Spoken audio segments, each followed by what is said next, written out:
joined by a couple of our students today, our fourth graders, and I chose to read to you Harry Potter. It's a long book, so actually I just chose a couple of pages out of it.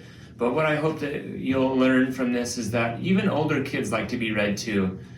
So tell your parents that, hey, just because I'm 4th, 5th, 6th, 7th, or 8th grade doesn't mean you can't read to me anymore. So get a bigger book and sit on the couch and make an event out of it. It'll be super fun.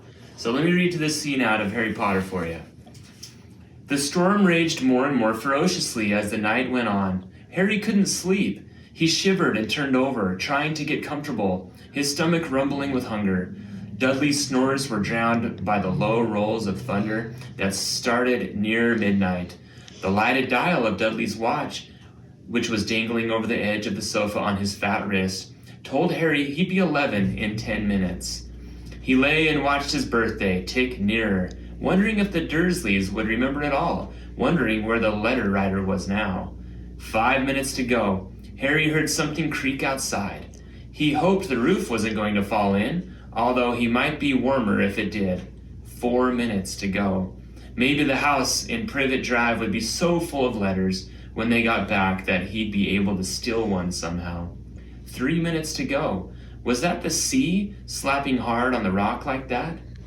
2 minutes to go. Was that funny crunch? What was that funny crunching noise? Was the rock crumbling into the sea? 1 minute to go and he'd be 11.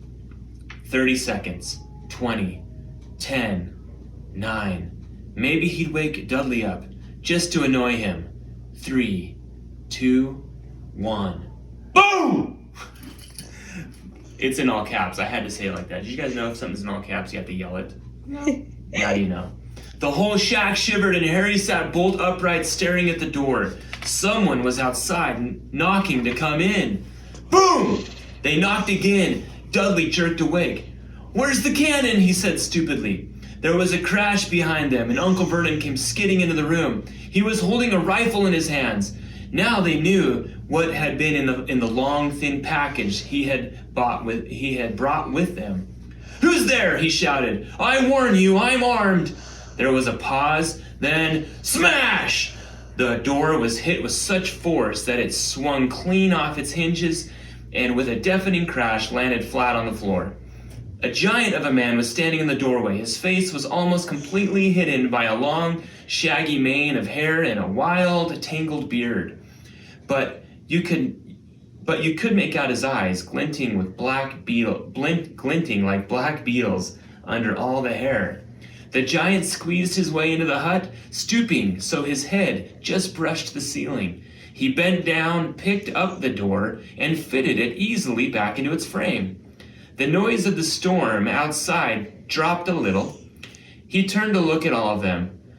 "Couldn't make us a cup of tea, could ya? It's not been an easy journey." He strode over to the sofa where Dudley sat, frozen with fear. "Budge up, you great lump," said the stranger. Dudley squeaked and ran to hide behind his mother, who was crouching, terrified, behind Uncle Vernon. "And here's Harry," said the giant.